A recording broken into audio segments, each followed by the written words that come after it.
Hi అండి, welcome to my channel. ఈరోజు నేను మినపప్పు వడలు చేసి చూపిస్తానండి.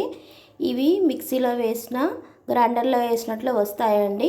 కొంచెం ట్రిక్తో మిక్సీ చేసేటప్పుడు ట్రిక్తో చేసుకోవాలండి. సేమ్ హోటల్లో వచ్చినట్టు మెత్తగా వస్తాయండి. పైన క్రిస్పీగా లోపల దూదిలా ఉంటాయండి. చేసి చూడండి. ఈ మినపప్పుని ఒక 4 to 5 అవర్స్ నానబెట్టాలండి. నానబెట్టిన తర్వాత ఒక 3 టైమ్స్ శుభ్రంగా కడిగి నీళ్ళన్నీ వడవసుకొని ఇట్లాంటి మిక్సీ జార్లో చిన్నదైనా పర్లేదు, ఏదైనా పర్లేదు, మిక్సీలో హాఫ్ వరకు వేసి గ్రైండ్ చేయాలండి. చూపిస్తాను. మిక్సింగ్ బౌల్లో ఇంత తీసుకోవాలండి. 3/4 వరకు ఉండాలండి. ఇందులోనే కొంచెం సాల్ట్ వేసుకోవాలండి. కొద్దిగా వాటర్ యాడ్ చేయాలండి. పిండి ఈ విధంగా మెత్తగా రావాలండి. ఎంత మెత్తగా వస్తే అంత దుదిలా వస్తాయండి. పిండి ఈ విధంగా ఉండాలండి. ఈ విధంగా ఉండాలి.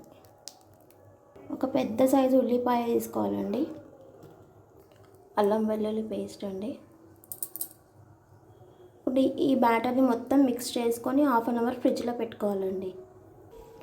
ఫైనల్గా బ్యాటర్ ఈ విధంగా అవుతుందండి. దీన్ని తీసుకెళ్ళి 1/2 అవర్ ఫ్రిడ్జ్లో పెట్టుకోవాలండి. తర్వాత గారెలు ఎలా వేస్తే అలా వస్తాయండి. నేనైతే వడలు చేతిపైన చేస్తానండి. నీళ్ళు అద్దుకుంటూ ఎన్ని వడలైనా చేతిపైన ఇలాగనే చేస్తానండి.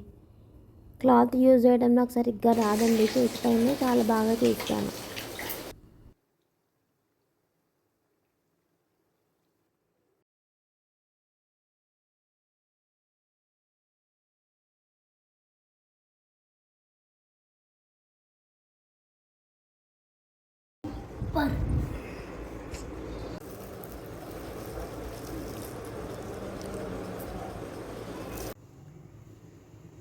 హోటల్ స్టైల్లో కొబ్బరి చట్నీ అండి.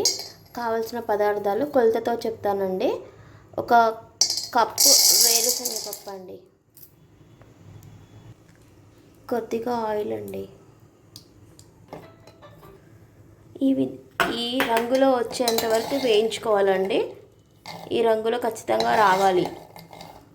తర్వాత ఒక కప్పు పల్లీలు తీసుకున్నాం కదండి. ఆ కప్పు ఫుల్ అయితే ఈ కప్పు హాఫ్ అండి. ఒక కప్పు పల్లీలు అయితే సగం కప్పు పుట్నాల పప్పు అండి. ఒక 2 నిమిషాలు వేగిన తర్వాత ఒక 10-12 పచ్చిమిర్చి అండి.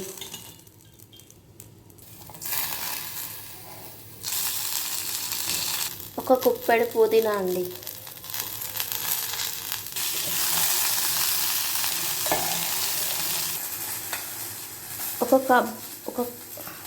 ఒక కప్పు పచ్చి కొబ్బరి అండి.